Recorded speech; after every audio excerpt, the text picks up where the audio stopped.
بسم اللہ الرحمن الرحیم۔ روزنامہ الفضل انٹرنیشنل، سوموار 18 دسمبر 2023۔ الفضل ڈائجسٹ، مرتبہ محمود احمد ملک۔ اس کالم میں ان اخبارات و رسائل سے اہم و دلچسپ مضامین کا خلاصہ پیش کیا جاتا ہے جو دنیا کے کسی بھی حصے میں جماعت احمدیہ یا ذیلی تنظیموں کے زیر انتظام شائع کیے جاتے ہیں۔ حضرت نواب امت الحفیظ بیگم صاحبہ رضی اللہ عنہ کا عشق رسول صلی اللہ علیہ وسلم۔ لجنہ مائلہ جرمنی کے رسالہ خدیجہ برائے 2013 نمبر 1 میں محترمہ فوزیہ شمیم صاحبہ بیان کرتی ہیں کہ میری والدہ حضرت صاحبزادی نواب امت الحفیظ بیگم صاحبہ رضی اللہ عنہ کو خدا تعالیٰ اور اس کے رسول صلی اللہ علیہ وآلہ وسلم سے بے حد محبت تھی۔ ایک دفعہ میں نے کہہ دیا کہ آج کل لوگوں نے رسول خدا صلی اللہ علیہ وآلہ وسلم کی محبت کو بھی حد سے تجاوز کر دیا ہے۔ یہ سن کر آپ رضی اللہ عنہ آپ دیدہ ہو گئیں اور کہنے لگیں، یوں نہ کہو، بعض وقت رسول اللہ صلی اللہ علیہ وآلہ وسلم کی محبت بھی خدا کے برابر لگنے لگتی ہے۔ اس وقت مجھے پتہ چلا کہ حضور صلی اللہ علیہ وآلہ وسلم کی محبت سے آپ رضی اللہ عنہ کتنی سرشار تھیں۔ حضرت سیدہ ام متین مریم صدیقہ صاحبہ، لجنہ مائلہ جرمنی کے رسالہ خدیجہ برائے 2013 نمبر 1 میں مکرمہ فوزیہ وسیم صاحبہ نے حضرت چھوٹی آپا سیدہ مریم صدیقہ صاحبہ کا ذکر خیر اپنی والدہ محترمہ انیس شمشاد صاحبہ کی یادوں کے حوالے سے کیا ہے۔ محترمہ انیس شمشاد صاحبہ بیان کرتی ہیں کہ حضرت چھوٹی آپا صاحبہ سب سے بہت محبت اور پیار سے پیش آتی۔ جب بھی کوئی اپنے مسائل کے بارے میں آپ کو بتاتا تو بہت غور سے سنتی تھیں اور پھر اس کی رازداری کا بھی مکمل خیال کرتیں۔ آپ کے پاس بہت زیادہ عورتیں ملنے کے لیے آتی تھیں۔ آپ تھکاوٹ کے باوجود کبھی کسی کو ملنے سے انکار نہیں کرتی تھیں۔ ایک دفعہ میں نے کہا کہ عورتیں وقت بے وقت آپ سے ملنے آ جاتی ہیں، میں اخبار میں آپ کے ملنے کے اوقات چھپوا دیتی ہوں۔ آپ نے بے ساختہ فرمایا، نہیں، یہ ظلم نہ کرنا، مجھے حضرت مسلم موعود رضی اللہ عنہ یہ ذمہ داری سونپ کر گئے ہیں اور میں یہی کام کرتے ہوئے مرنا چاہتی ہوں۔ آپ اپنے ساتھ کام کرنے والی معاونات کا بہت خیال رکھتی تھیں اور بے حد مصروفیات کے باوجود سب کی خوشی و غمی میں شامل ہونے کی پوری کوشش کرتیں۔ ایک دفعہ میں نے اپنی والدہ کی بیماری میں دعا کی درخواست اخبار میں شائع کروائی تو آپ پڑھ کر بہت خفا ہوئیں کہ مجھے پہلے کیوں نہیں بتایا، اور بعد میں پھر باقاعدہ ان کا حال احوال پوچھتی رہیں۔ آپ بہت با پردہ خاتون تھیں، سر سے لے کر پاؤں تک برقع ہوتا اور چہرہ نقاب سے ڈھانپا ہوتا۔ کھلا برقع پہنتی تھیں، پردے کی تمام شرائط پوری کرتیں۔ رواح میں کسی جگہ سے گزر رہی ہوتیں تو آپ کا پردہ دیکھ کر دوسری عورتیں بھی اپنا پردہ ٹھیک کرنے لگ جاتیں۔ مجھے آپ کے ساتھ بہت سے جماعتی اور تبلیغی دورہ جات کی توفیق ملی۔ کئی میل ٹانگے پر اور کبھی پیدل بھی فاصلہ طے کرنا ہوتا تھا۔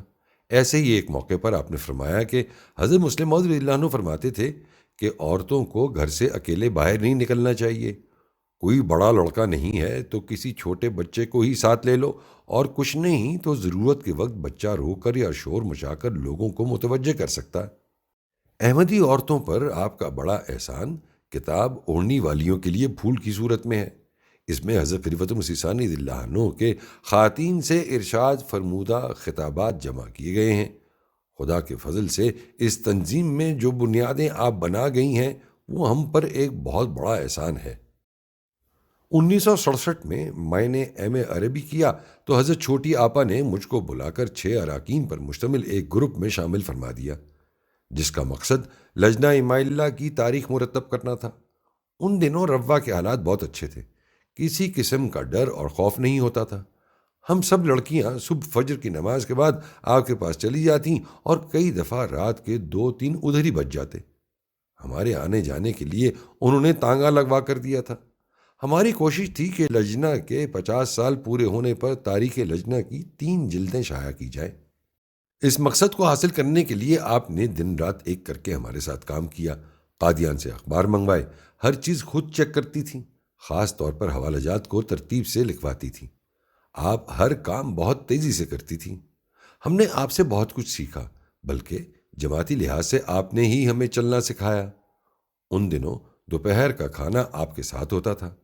اس دوران آپ حضرت خلیفۃ مسیح ثانی رضی اللہ عنہ کی بہت سی باتیں بتاتیں اور ہمیشہ ہم سب کے لیے دعا گو رہتیں۔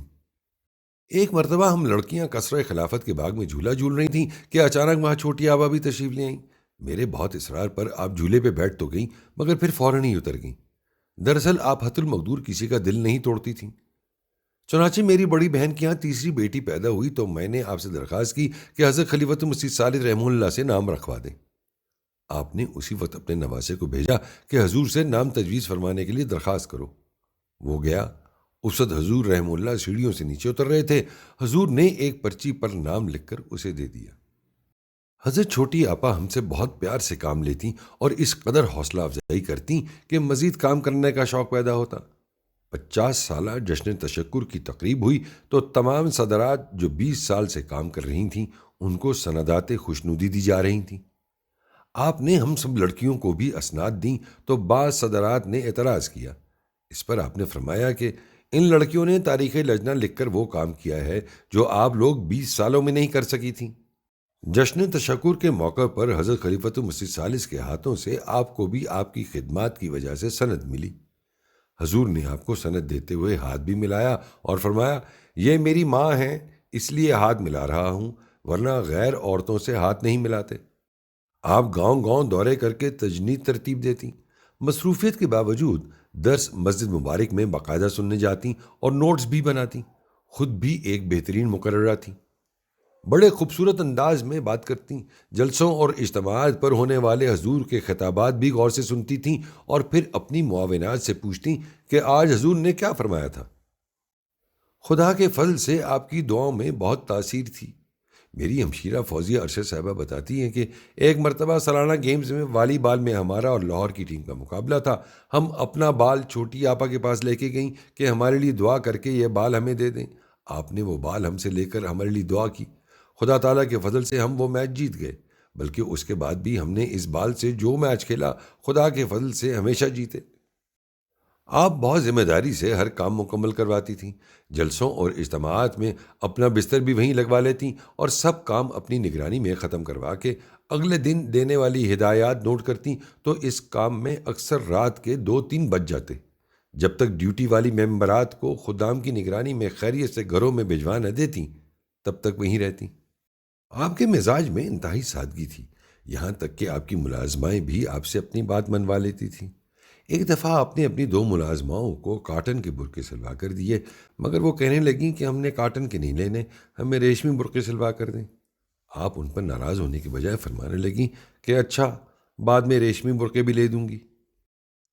میری شادی میں آپ شامل نہیں ہو سکی تھیں۔ بعد میں جب آپ سے ملاقات ہوئی تو اس وقت میری ساس صاحبہ اور نند بھی ساتھ تھیں۔ آپ سب سے بڑی محبت سے ملی، مجھے گلے لگایا اور ہمیں فرمایا کہ میں جلسے کی مصروفیت کی وجہ سے شادی میں شامل نہیں ہو سکی، لیکن یہ میری بیٹیوں کی طرح ہے، اس کا خیال رکھنا، اس کو تکلیف دینا گویا مجھے تکلیف دینا ہے۔ یہ سن کر خوشی اور محبت سے میرا دل بھر آیا۔ شادی کے بعد مائیں لاہور آ گئی تو حضرت چھوٹی آپا سے رابطہ خط و کتابت کے ذریعے جاری رہا۔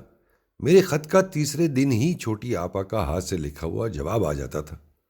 دراصل آپ کو جو بھی خط لکھتا آپ کی کوشش یہی ہوتی کہ خود ہاتھ سے لکھ کر جلدی اس کو جواب بھیج دیں۔ ایک دفعہ آپ لاہور تشریف لائیں، میں نے مصافحہ کیا تو بڑی محبت سے ملی، بچوں کے متعلق پوچھا، پھر فرمایا بس اب جماعت کی خدمت کرو، چنانچہ یہ آپ کی دعاؤں کا ہی اثر ہے کہ مجھے خدمت دین کی توفیق ملتی رہی ہے۔ 1999 میں چھوٹی آپا کی وفات ہوئی تو مجھے یہی احساس ہوا کہ جیسے میری ماں مجھ سے بچھڑ گئی ہے۔ چھوٹی آپا حضرت سیدہ مریم صدیقہ صاحبہ، لجنہ مائلہ جرمنی کے رسالہ خدیجہ برائے 2013 نمبر 1 میں مکرمہ ام البشارہ احمد صاحبہ نے حضرت سیدہ مریم صدیقہ صاحبہ المعروف چھوٹی آپا کا اختصار سے ذکر خیر اپنے مشاہدات کے حوالے سے کیا ہے۔ مضمون نگار رقم تراز ہیں کہ بچپن میں جب ہم اپنی امی مرحومہ کے ہمراہ حضرت سیدہ چھوٹی آپا صاحبہ کو ملنے قصر خلافہ جایا کرتے تھے تو آپ بہت خوش ہوتی، امی کے ساتھ باتیں کرتی اور ہم بچوں کو کھانے پینے کی چیزیں دیتی۔